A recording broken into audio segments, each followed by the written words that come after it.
Hello' অসমবাসী ৰাইজ, আপোনালোকে সকলোৱে জানে আজি আমাৰ মাজৰ পৰা জুবিন দা গুচি গ'ল।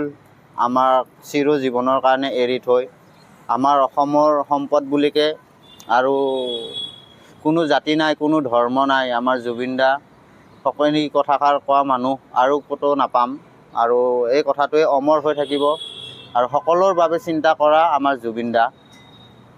আৰু যি আমাৰ জীৱনৰ পৰা গুচি গ'ল আৰু আমি ঘূৰাই কেতিয়াও নাপাওঁ, কিন্তু আমাৰ জুবিন দা সকলোৰে মনৰ মাজত, অন্তৰৰ মাজত সদায় থাকিব আৰু সাৰা জীৱনে থাকিব, আৰু আমাৰ আগলৈ আহিবলগীয়া পিঢ়িৰ পিঢ়ি এই কথাটো মনত ৰাখিব।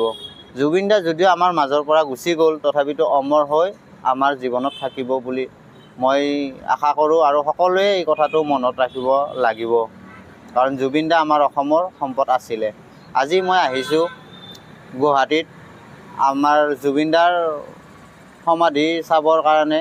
মই মিৰ্জাৰ পৰা এতিয়া আহি আপোনাৰ গুৱাহাটী আহিছোঁ। দেখিব পাৰিছে গুৱাহাটী গোটেই খালী, গুৱাহাটী গাড়ী চব বন্ধ হৈ পৰিছে। আজি গুৱাহাটী গোটেই বন্ধ হৈ পৰিছে, আপোনালোকে দেখা পাইছে চাগে। আপোনালোকক দেখুৱাবৰ কাৰণে অকণমান চেষ্টা কৰিছোঁ। এয়া চাই লওক, গোটেই গুৱাহাটী বন্ধ হৈ পৰিছে।